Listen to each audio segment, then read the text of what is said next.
Hi everyone, today here with us is Bрэdli Task, American businessman, venture capitalist, philanthropist, writer, as well as former deputy governor of Illinois and first political advisor for Uber.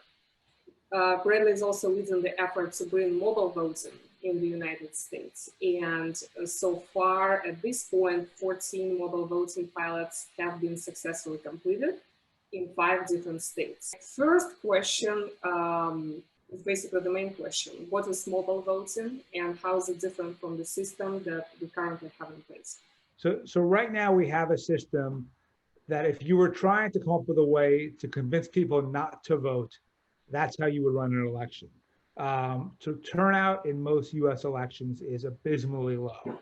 So the primary in the US is the election that matters most of the time, not the general election. So that means that turnout in the election that matters is usually 10 to 15%. So who were those 10 to 15%? Either the people on the furthest right, the furthest left, or it's special interests with a lot of money that can move votes inside of a primary. So as a result, if you are a politician and your main goal is to stay in office and to keep feeling like you're somebody important, then the main thing you have to do is not upset those 10 to 15% of people who actually show up and vote in your primary.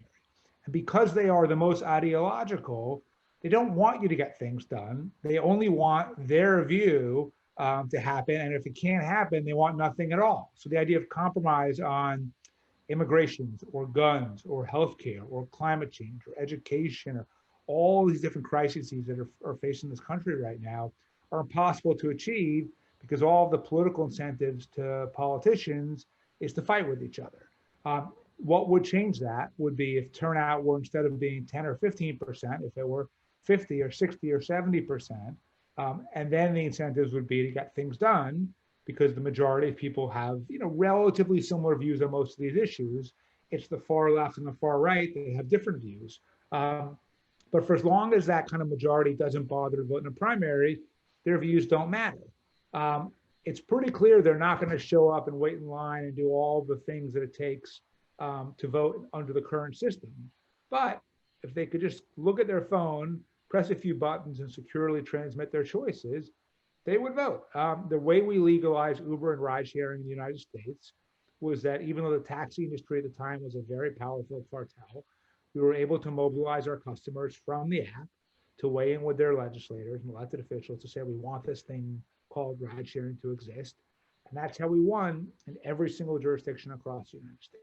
And I think that's the same thing would be true with mobile voting. We've got to make it much easier for people to vote. We've got to make it secure. And if we do that, we can then start getting the big issues solved in the US. Thank you. So as you might know, in Belarus, this year's presidential election is actually widely disputed. There is evidence of massive voter fraud. And here in the United States, we see that Mr. Trump is also making these arguments.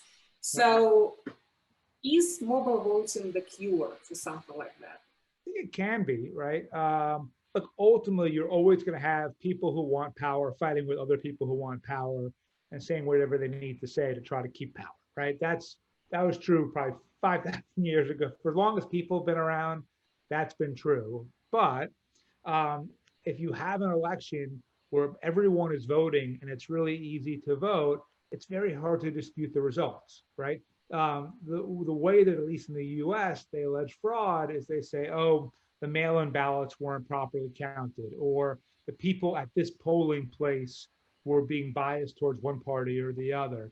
All that goes away with mobile voting. With mobile voting, you're just pressing a button on your phone. So you really can't have all of the different allegations that currently exist. And also in the US, we have a real problem with voter suppression, where in many states, they don't want the African Americans to vote. And so they come up with various excuses to try to stop them from voting. But they do all that based on seeing someone and seeing the color of their skin. If you're just pressing a button on your phone, no one sees the color of your finger when you're pressing that button. So all of that voter suppression would no longer be possible. So what's stopping mobile voting from being available worldwide right now? Yeah, so there are 9 countries around the world that currently allow mobile voting. The country that's done the most with it is not far from Belarus, in Estonia. They have an incredible system where their entire society is organized over the blockchain. Everyone has a digital identity. Everyone can perform every kind of government service and function on their phone digitally. And their turnout went from 2% to 47% once they instituted mobile voting. So it's up by like 2,500%. So if the US went up 2,500%, that would mean every single person in this country were voting in every single election. So there are clearly good models to do it. There's technology that's already been developed. So we've now actually, we're up to elections in 18 different jurisdictions around the US, if we include last week.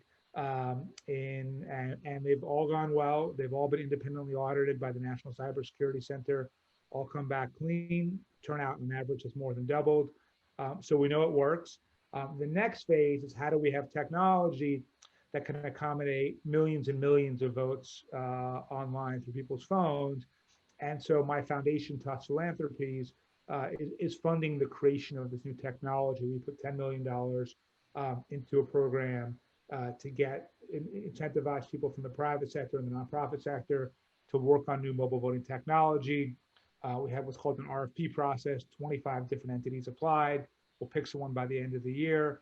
And then starting early in Q1, they'll start building out the new technology, which we will then make available free to governments all over the world. Got it. So what are the current flaws? The current flaw is the potential risk of hacking. So we've done this 18 times now and haven't actually had any hacking, but in theory, it could happen. And so we've got to develop a system that is as secure as possible. And we also have to be able to accept that just like paper ballots and mail-in ballots and voting machines have a certain amount of flaws and risks inherent in them, mobile voting probably will too.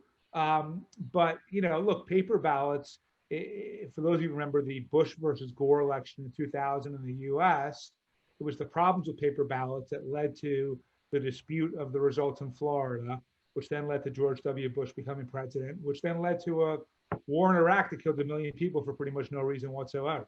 So, you know, paper ballots, we know have already killed 1 million people. So I think that as long as mobile voting doesn't do that, we're ahead of the game. So, but that's the opposition we have. And then keep in mind, everyone in the US who benefits from the current system is not going to want us to succeed, right? If you run the National Rifle Association on the far right, or the National Education Association on the far left, or anything else, and the current system works well for you because you can control votes and turnout, and therefore what politicians do, you don't want to give up your power. So they're all going to try to stop us. They're all going to make baseless claims against us. They're all going to try to make sure it doesn't happen. And my job is to fight through all of it and make it happen anyway. Thank you.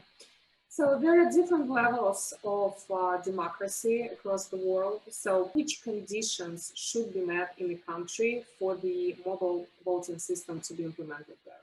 Yeah, I mean, I think you have to have a system where you can have a verifiable, audible vote. Blockchain is usually a good way to do it because blockchain is very secure. You want to have end-to-end encryption. And what you want to have is a way to both verify for sure that if Vera is voting, you're you, right? And then second, that your secrecy of ballot is maintained. So they know you're you, but then no one can look and see, oh, did she vote for Trump or Biden or whatever. So those are the conditions that have to happen. We've had all those conditions met one way or another so far.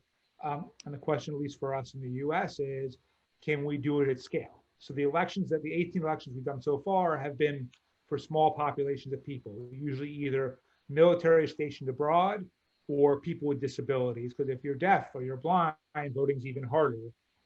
So this is a way to make it easier. But that's, 2,000 votes here, 5,000 votes there. How do we do 2 million votes here, 5 million votes there? So that's the next step. Got it. So my next question looks a little bit further ahead into the future, into the post-pandemic world. Can you name 3 significant changes that we will see in the nearest future when it comes to technology? Yeah, sure. So one is something that we've been investing in out of our fund for a while now, and that's telemedicine. It's an issue that really has catapulted to the front of the line because of COVID. People now all of a sudden need healthcare. They're either quarantined at home or the last place you want to go is a doctor's office where you could potentially catch COVID as people started getting their healthcare in different forms, over text, over video, and it's working really well because it both brings down the cost of administering healthcare and makes it more available to more people. And so I think that what we will see now is more investment, more technology invested behind it, the government and the insurance companies promoting it even more. So that's a major change. That's number one. Number two is all the things that can kind of lead to working from home. So you and I are talking on Zoom right now. Zoom has done incredibly well overall during this pandemic. Amazon, quite frankly, because they can just deliver anything you want. And I think delivery drones will become a real thing, in part also because of the pandemic. All the various ways to deliver people, internet and streaming and everything else at their homes, Netflix and Amazon Prime and Hulu and all of those platforms have done incredibly well. So everything that kind of enables you to do stuff at home, whether it's work, entertainment, or sometimes a mix of both. So I think that's the second one. And then the third, I think, is at least in the US, because of the pandemic, the economy was devastated and governments have no tax revenue. And so I think all kinds of things that weren't allowed by government before, but they can generate money for the government are now going to happen. So for example, in the US, sports betting on your phone will now be approved. Cannabis legalization will be approved. Some places are legalizing psychedelic drugs, like mushrooms has now been approved in a couple of places. Anything that before was being held up by politics, but you have tax revenue you can offer, at least in the US, is now all going to skate through. Okay, so in general, in your opinion, where does the US stand in terms of innovation? Because we know we have Silicon Valley, but then like Estonia.